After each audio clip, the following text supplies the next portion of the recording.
नमस्कार, आदाब दोस्तों देश की 14 राज्यों की 29 विधानसभा सीटों पर हुए उपचुनाव के आज रिजल्ट घोषित किए जा रहे हैं। आप सभी जानते होंगे इन 29 सीटों पर बीजेपी वर्सेस कांग्रेस और अदर के बीच में कांटे का मुकाबला बताया जा रहा था, लेकिन अभी तक जो रुझान सामने आ रहे हैं दोस्तों, उसके मुताबिक बीजेपी का सुपड़ा कई राज्यों से साफ होता हुआ नजर आ रहा है। और यहां पर खास बात तो यह है कि कांग्रेस पार्टी, जिसका जनाधार ये बताया जा रहा था कि लगभग खत्म हो चुका है, वो पार्टी एक अच्छा परफॉर्मेंस करती हुई नजर आ रही है। आगे हम आपको 14 राज्यों की 29 सीटों के रुझानों के आंकड़े बताएंगे कि रुझानों में कौन सी पार्टी कहां से आगे चल रही है। उससे पहले एक छोटी सी रिक्वेस्ट आपसे करेंगे दोस्तों, वीडियो को लाइक करके ज्यादा से ज्यादा शेयर करिए और चैनल को सब्सक्राइब करके बेल आइकन को जरूर प्रेस कर लीजिए। बात करते हैं सबसे पहले हम बंगाल की टोटल अगर सीटों की बात करें तो 4 सीटें हैं दोस्तों। इन चारों की चारों सीटों के ऊपर टीएमसी आगे चल रही है, या हम ये कहें टीएमसी की लगभग जीत तय है। कार्यकर्ता पूरी तरह से जश्न मनाना शुरू कर चुके हैं पश्चिम बंगाल के अंदर। बीजेपी पूरी ताकत झोंक चुकी है अपनी किसी भी तरह से इस चुनाव को जीतने के लिए, लेकिन बीजेपी की दाल यहां पर नहीं गल पाई है दोस्तों। बात करते हैं हिमाचल प्रदेश की, तो हिमाचल प्रदेश की टोटल 3 सीटें हैं दोस्तों। 3 सीटों में से अभी तक जो रुझान मिल रहे हैं, तीनों की तीनों सीटों पर कांग्रेस पार्टी आगे।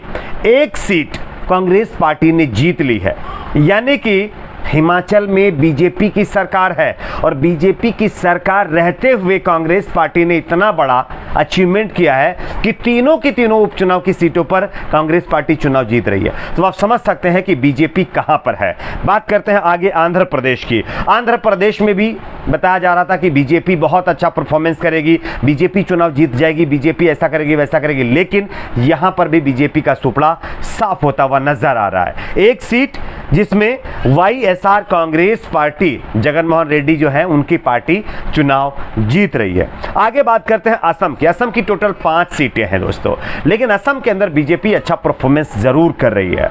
असम के अंदर 5 सीटों में से बीजेपी 3 सीटों पर लीड लेकर के चल रही है आगे, और 2 सीटों पर कांग्रेस पार्टी आगे चल रही है। मैंने एग्जिट पोल भी बताया था कि 5 सीटों में से 3-2 का बंटवारा होगा। 3 सीटों पर बीजेपी चुनाव जीतेगी और 2 पर कांग्रेस। तो वैसा ही अभी तक रुझान के आंकड़े बता रहे हैं। खैर, आगे हम बात करते हैं बिहार की। 2 सीटें हैं दोस्तों। बिहार बहुत इंपॉर्टेंट है इस उपचुनाव में। सबसे ज्यादा अगर किसी राज्य के चुनाव मायने रखते हैं उपचुनाव, तो वो है बिहार। 2 सीटें हैं, लेकिन अगर ये दोनों सीटें बीजेपी और जेडीयू एनडीए हारती है तो आने वाले दिनों में उनकी सरकार धराशायी हो सकती है। फिलहाल रुझानों के मुताबिक 1 सीट पर जेडीयू आगे चल रही है और 1 सीट के ऊपर कांग्रेस पार्टी आगे आरजेडी आगे चल रही है, यानी कि कांटे का मुकाबला यहां पर होता हुआ दिखाई दे रहा है, लेकिन लीड जेडीयू की ज्यादा नहीं है, ऐसे खबर है। बात करते हैं हरियाणा की। हरियाणा की 1 सीट है दोस्तों। वैसे कृषि कानून का सबसे ज्यादा असर हरियाणा के अंदर देखा जाता है।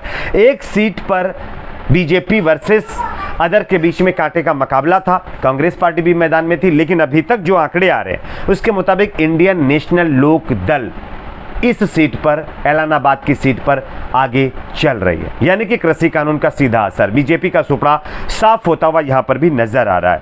अब बात करते हैं मिजोरम की। मिजोरम में 1 सीट है, यहां पर भी बीजेपी चुनाव नहीं जीत रही, ना कांग्रेस जीत रही है। ये सीट अदर के खाते में। मिजो नेशनल फ्रंट यहां पर आगे चल रही है। बात करते हैं राजस्थान की। राजस्थान के अंदर भी फिलहाल कांग्रेस पार्टी की सरकार है और आप सभी जानते होंगे कि कांग्रेस पार्टी की सरकार को रहते हुए बीजेपी ने दावा किया था कि वो यहां पर चुनाव जीतेगी, लेकिन बीजेपी ने अच्छा परफॉर्मेंस यहां पर भी करते हुए उनके कैंडिडेट नजर नहीं आ रहे हैं। दोनों की दोनों सीटें कांग्रेस पार्टी के खाते में जा रही हैं दोस्तों। आगे बात करते हैं तेलंगाना की। हालांकि तेलंगाना के अंदर बीजेपी ने बड़ा उलटफेर कर दिया है।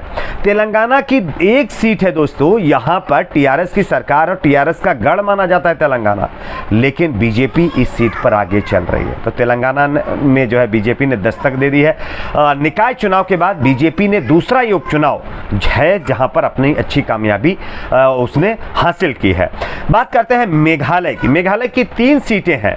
मेघालय की 3 सीटों में से तीनों सीटों पर अदर पार्टी के कैंडिडेट आगे चल रहे हैं, यानी कि यहां पर ना कांग्रेस ना बीजेपी न सेपरेटली अगर कांग्रेस की बात करें तो आगे चल रहा है। यहां पर बीजेपी के तो एक भी सीट पर बढ़त नहीं है, हालांकि कांग्रेस समर्थित कैंडिडेट एक सीट पर यहां पर आगे चल रहा है। तो टोटल ये 23 सीटों के मैंने आपको रुझान बताया, हालांकि 6 सीटों के अभी तक रुझान नहीं आए हैं, इस वजह से 6 सीटों के रुझान हम नहीं बता सकते आपको। लेकिन ये जो 23 सीटें हैं इसमें से अब ओवरऑल सीटों की बात करें तो बीजेपी यहां पर सिर्फ 4 सीटों पर सिमटती हुई नजर आ रही है। अगर कांग्रेस पार्टी की बात करें तो 8 सीटों पर कांग्रेस पार्टी चुनाव जीत रही है। बात करें टीएमसी चारों की चारों सीटों पर चुनाव जीत रही है और अदर के खाते में 7 सीटें जाती हुई नजर आ रही हैं, जो अभी तक रुझान सामने आ रहे हैं उसके आंकड़ों के मुताबिक। अब यह है ताजा रुझान। यहां पर अब हम आपको एक चीज और बता देते हैं, लोकसभा की 3 सीटें हैं, जिसमें एक महाराष्ट्र की, एक जो है हिमाचल प्रदेश की और एक मध्य प्रदेश की। मध्य प्रदेश में तो बीजेपी की कैंडिडेट लगभग चुनाव जीत चुकी हैं और हिमाचल प्रदेश के अंदर कांग्रेस पार्टी की कैंडिडेट आगे चल रही हैं। बात करें महाराष्ट्र की तो महाराष्ट्र के अंदर महाविकास आघाड़ी यानी शिवसेना आगे चल रही है। तो कहीं ना कहीं महाराष्ट्र के अंदर भी शिवसेना महाविकास आघाड़ी सरकार का जो वर्चस्व है वो लगातार बढ़ता जा रहा है। 3 लोकसभा सीटों में से एक पर सिर्फ बीजेपी, 2 सीटों पर एक पर कांग्रेस और एक पर शिवसेना आगे चल रही है। अभी तक जो रुझान सामने आ रहे हैं उसके मुताबिक यहां पर एक बड़ी खबर सामने आ रही, मैं आपको उसके बारे में जानकारी दे देता हूं दोस्तों। बताया जा रहा है कि असम उपचुनाव पर सभी 5 सीटों पर जीत की ओर बढ़ रहा है एनडीए, यानी कि अब जो कांग्रेस पार्टी 2 सीटों पर बढ़त बना करके चल रही थी वो बढ़त लगभग खत्म होती नजर आ रही है। अब बीजेपी 5 की 5 सीटों पर चुनाव यानी कि जीतती हुई नजर आ रही, फिलहाल आगे चल रही है। ठीक है, यहां पर एक और अपडेट मैं आप लोगों को दे देता हूं जो अभी तक मेरे साथ आ रहा है। यहां पर देखिए बताया जा रहा है कि बिहार के अंदर आरजेडी और जेडीयू के बीच कांटे का मुकाबला है। इन दोनों सीटों पर बीजेपी, जेडीयू और आरजेडी के जो कैंडिडेट हैं वो बहुत कम मार्जिन से एक दूसरे के आमने सामने हैं। तो ये अभी तक जो रुझान मिल रहे हैं उसके मैं आपको आंकड़े बता रहा हूं, ठीक है। और बताया ये जा रहा है कि कई जगहों पर अभी भी फिलहाल काउंटिंग होना बाकी है, कई राउंड्स की काउंटिंग होना बाकी है। यहाँ पर एक और बड़ी खबर सामने आ रही है, तो धरियावद सीट पर कांग्रेस पार्टी का कब्जा हो गया है। जानकारी के मुताबिक कांग्रेस उम्मीदवार नागराज मीणा की जीत हो गई है, यानी कि राजस्थान में एक सीट पर जो है कांग्रेस पार्टी ने चुनाव जीत लिया है। 18,725 वोटों से राजस्थान की यानी प्रतापगढ़ की धरियावद सीट से कांग्रेस पार्टी के जो कैंडिडेट हैं वो चुनाव जीत गए हैं। तो ये एक बड़ी खबर सामने आ रही है। यहां पर देखिए बताया जा रहा है, तेजस्वी यादव का कहना है कि तारापुर में हम बढ़त बनाए हुए हैं, यानी कि आरजेडी लगातार बढ़त अपनी बरकरार रखे हुए है और यहां पर जो है कई राज्यों के अंदर बीजेपी का सुपड़ा साफ होता हुआ नजर आ रहा है। अब आप इस पर क्या राय रखते हैं नीचे कमेंट बॉक्स में जरूर बताइए। वीडियो को लाइक, शेयर, चैनल को सब्सक्राइब जरूर।